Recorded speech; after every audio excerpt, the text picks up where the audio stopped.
नमस्कार दोस्तों, भारतीय किसान यूट्यूब चैनल में आपका स्वागत है। दोस्तों, आज के इस वीडियो में हम इसबगोल की खेती बुवाई से अंत तक, वो भी प्रॉपर वैज्ञानिक तरीके से, यानी सुपर हाई क्वालिटी से आप प्रॉपर आधुनिक तरीके से वैज्ञानिक खेती कैसे करें, बुवाई से अंत तक, यानी सारी समस्याएं, यानी जहां से बीज खरीद रहे हो वहां से लेकर आपकी कटाई तक कौन कौन सी क्रियाएं वैज्ञानिक तरीके से करनी है अच्छी उपज लेने के लिए, उन सब बातों के बारे में चर्चा करेंगे। तो चलिए दोस्तों, शुरू करते हैं।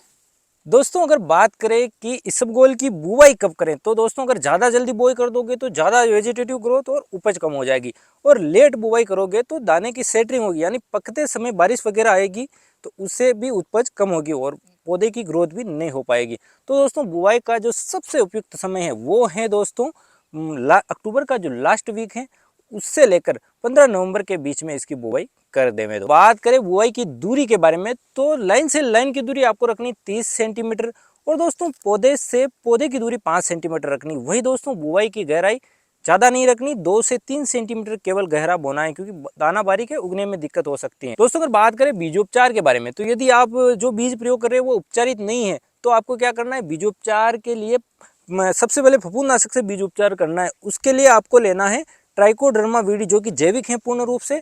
इस ट्राइकोडर्मा वीडी 1% को 5 से 10 ग्राम प्रति किलो बीज के हिसाब से बीज पर फुहारे से स्प्रे कर देना है। उसके बाद में दूसरे नंबर पर, अगर आपके इलाके में दीमक वगैरह की दिक्कत है, तो दोस्तों आपको लेना है क्लोरोपाइरिपोस 20% ईसी। उसको लेना है आपको 5 ml प्रति किलो बीज के हिसाब से। फिर बाद में उसको बीज पर स्प्रे करके बीज को छांव में सुखाकर आपको बो देना है। दोस्तों फफूंदनाशक से बीजोपचार से यहीं पर सभी प्रकार के रोगों पर टीका लग जाएगा। दोस्तों, अगर बात करें बम्पर उपज वाली बेस्ट और उन्नत किस्मों के बारे में, तो उनमें अलग अलग राज्यों के लिए मैं अलग अलग किस्में बता रहा हूँ। यानी इन सभी को किसी भी राज्य में आप लगा सकते हो जहाँ पर इसबगोल पैदा हो रहा है, लेकिन जहाँ पर आपको बीज आसानी से मिल जाएगा और जो आपके राज्य के लिए मोस्ट सुटेबल है वो, तो उनमें पहली एमपी के लिए दोस्तों जवाहर इसबगोल 5, इसका बीज भी कहाँ मिलेगा वो भी आपको स्क्रीन पर दिख रहा है। हरियाणा के लिए हरियाणा इसबगोल 5, गुजरात के लिए दोस्तों गुजरात इसबगोल 2, ये यहाँ पर मोस्ट सुटेबल रहेगी। राजस्थान के लिए RI89, और साथ ही साथ दोस्तों आपको स्क्रीन पर दिख रहा है कि इनका बीज आपको कहाँ पर मिलेगा। दोस्तों, अगर बात करें कि बुआई से अंत तक खाद उर्वरकों की मात्रा किस प्रकार से देनी और कब कब देनी है, तो उसमें प्रति एकड़ के अंदर अपन मात्रा प्रयोग कर रहे हैं, यानी उस प्रति एकड़ की मात्रा बता रहा हूं मैं। दोस्तों, एकड़ का मतलब 40 सारी बोल सकते हो, 40 बिस्वा बोल सकते हो आप, 8 कनाल बोल सकते हो दोस्तों। उसी के साथ ही साथ आप 1 किला जमीन भी बोल सकते हो। ये सभी इकाई 1 एकड़ के बराबर होती हैं दोस्तों, जैसी भी आपके इलाके में चलती है। तो दोस्तों, प्रति एकड़ के अंदर आपको बुआई के समय 4 टन गोबर की खाद के अलावा यूरिया लेना है बुआई के समय, वो 10 से 15 किलो के हिसाब से, और एसएसपी यानी सिंगल सुपर फास्फेट 65 किलो के हिसाब से लेना है। साथ ही साथ दोस्तों, बुआई के 40 दिन बाद की जो सिंचाई कर रहे हैं अपन 35-40 दिन, उसमें भी अपने को 10 से 15 किलो यूरिया देना है। साथ ही साथ यदि आप पोटास देना चाहते हो तो 8-10 किलो प्रति एकड़ के हिसाब से दे सकते हो, वरना कोई इतनी विशेष जरूरत नहीं होती है। जब बालियां निकलने वाली हो तो आप NPK 18-18 का स्प्रे कर दीजिए, उसमें पोटास भी होता है। 19-19 का भी कर सकते हो अगर 18-18 ना मिले तो। उससे क्या ग्रोथ और डेवलपमेंट भी अच्छा होगा और पोटास भी मिल जाएगा, और दाना बनते समय आप रिपीट स्प्रे भी कर सकते हो। दोस्तों, अगर बात करें कि बुवाई से अंत तक कब और कितनी मात्रा में सिंचाई करें, यानी सिंचाई का प्रबंधन किस प्रकार करें, तो हद से ज़्यादा सिंचाइयाँ करने से रोग वगैरह बहुत ज़्यादा आते हैं, और उकटा रोग भी आ जाता है, और उसके साथ ही साथ आपको डाउनी मिल्ड्यू रोग की भी शिकायत आती है। अतः उचित मात्रा में ही सिंचाई करें। तो पहली सिंचाई आपको पानी जो देना है वो बुवाई के समय देना है। बुवाई के बाद में अगर अंकुरण की दिक्कत है, या आपके इलाके में हल्की ज़मीन यानी रेतीली ज़मीन वाले इलाके, तो बुआई के 8 दिन बाद दूसरी सिंचाई करें, दूसरा पानी देवें। उसके बाद में 30-35 दिन बाद में आपको पानी पिलाना है, और इसके बाद में आखिरी पानी जो देना है वो आपको दोस्तों 65 से 70 दिन की फसल पर देना है। इस प्रकार सिंचाइयाँ करें।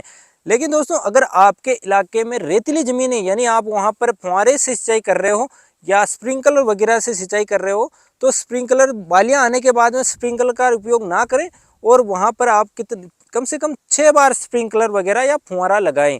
तो उसके लिए आपको स्क्रीन पर दिख रहा है, पहला बुआई के समय, दूसरा 8 दिन बाद, तीसरा 20 दिन बाद, चौथा 40 दिन बाद, पांचवा 50 दिन बाद, और आखिरी 70 दिन बाद स्प्रिंकलर से सिंचाई करें। दोस्तों, हो सके तो आखिरी सिंचाई जो अगर बालियां निकल गई हैं तो दोस्तों उसमें अपने को क्या करना है कि स्प्रिंकलर का प्रयोग ना करके आप जमीन में भी दे सकते हो। दोस्तों अगर बात करें निराई गुड़ाई और खरपतवार नियंत्रण के बारे में, तो आपको 2 निराई गुड़ाई करनी है। पहली 20-25 दिन बाद में, दूसरी 40-45 दिन बाद में। जो 20-25 दिन की जो निराई गुड़ाई कर रहे हैं उसमें अतिरिक्त पौधों को निकाल दें, ताकि ये ग्रोथ और डेवलपमेंट में इनको उचित स्थान और मिल सके, स्थान वगैरह मिल सके। क्योंकि ये ज़्यादा अगर पास पास बोगे तो रोग भी ज़्यादा आएगा, और खरपतवार नहीं उखाड़ोगे तो भी रोग ज़्यादा आएगा। तो दोस्तों निराई गुड़ाई करनी, रासायनिक खरपतवार से अपने को बचना है।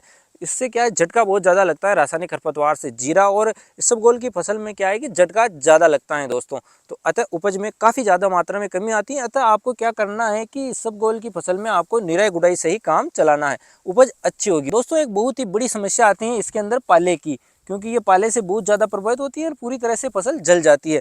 तो इसके लिए अपन क्या करें कि जब मौसम वैज्ञानिक बताए कि आगामी 5 या 7 दिन बाद में पाला पड़ने की दिक्कत आ सकती है आपके इलाके में, तो उस समय आपको क्या करना है, अपने को करना है जब पाला पड़ने की समस्या आ रही हो, तो अगर सिंचाई का समय पास आ रहा हो तो आप सिंचाई कर दीजिए, हल्की सिंचाई कर दीजिए। उससे क्या तापमान बढ़ जाएगा और ये पाले से प्रभावित नहीं होगी। दूसरा, अगर सिंचाई का समय नहीं आ रहा है तो आप क्या कर सकते हैं, प्रति लीटर पानी के अंदर 2 ग्राम के हिसाब से सल्फर 80% WG वाले को आप स्प्रे कर सकते हो। सल्फर 80% WG, इसके साथ में NPK वगैरह ना मिलाएं। इसमें क्या है कि दोस्तों रिएक्शन होने का चांस रहता है। इसके साथ ही साथ आप मेड़ों वगैरह पर धुआं भी कर सकते हो, उससे भी तापमान बढ़ेगा दोस्तों।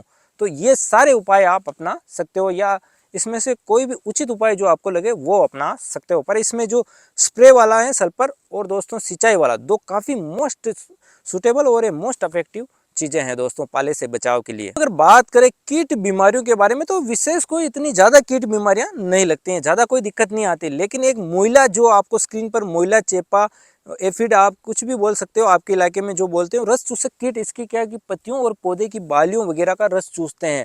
तो वो काफ़ी ज़्यादा उपज में कमी आती है, क्योंकि पौधे का एक जो सेल शेप वो चूस लेते हैं, तो पौधे की ग्रोथ नहीं हो पाती। तो उसके लिए आप इमिडाक्लोप्रिड, थायोमेथोक्साम, सिजेंटा की अलिका या इप्को की इरुका आदि में से किसी एक का स्प्रे कर सकते हो। साथ ही साथ इसकी डोज भी आपको स्क्रीन पर दिख रही है दोस्तों, प्रति पंप के हिसाब से, 15 लीटर वाले पंप के हिसाब से। इसके साथ ही साथ दोस्तों इसमें जो रोगों की दिक्कत आती है, उनमें उकटा रोग सबसे बड़ी दिक्कत आती है। इसमें इस प्रकार से पौधे चले जाते हैं दोस्तों, उगकर पौधे अपने आप सूखने लगते हैं।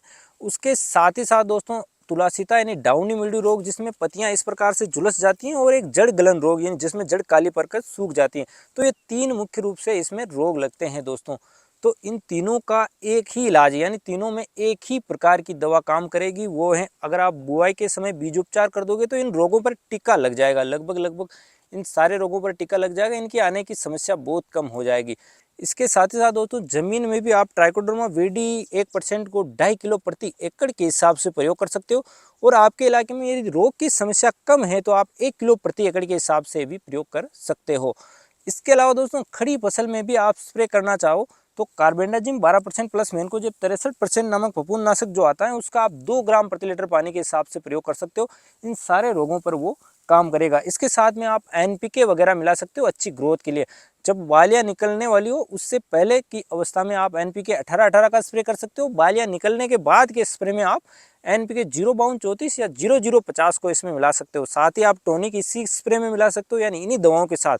कीटनाशक यानी मोइला चेपा की दवा भी आप इसी के साथ में मिला सकते हो, यानी जो आपका स्प्रे बन जाएगा वो कीटनाशक, मोइला चेपा की दवा, फफूंदनाशक यानी इन रोगों से बचाव के लिए फफूंदनाशक जो कार्बेंडाजिम मैनकोजेब का प्रयोग कर रहे हैं अपन, और ग्रोथ के लिए एक NPK आप मिला सकते हो। साथ ही आप अतिरिक्त टॉनिक मिलाना चाहो, जैसे इप्को का सागरिका वगैरह जो कि काफ़ी सस्ता आता है, तो इसको आप मिला सकते हो। नहीं मिलाना चाहो तो NPK से भी काफ़ी अच्छी ग्रोथ हो जाएगी। दोस्तों अगर बात करें इसकी कटाई कब करें, यानी इसकी हार्वेस्टिंग कब करें, तो जब आप पौधा हाथ में लीजिए और इसकी बाली को दोनों अंगुलियों से इस प्रकार से दबाने पर दाना निकल जाए, तो यूँ समझो कि ये कटाई के लिए उपयुक्त है। इसके साथ ही साथ एक अलग सूचकांक, जब बालियों का रंग भूरा हो जाए और पत्तियां हल्की पीली पड़ने लग जाए तो भी आप इसकी कटाई कर सकते हो, यानी कटाई के लिए उपयुक्त है दोस्तों।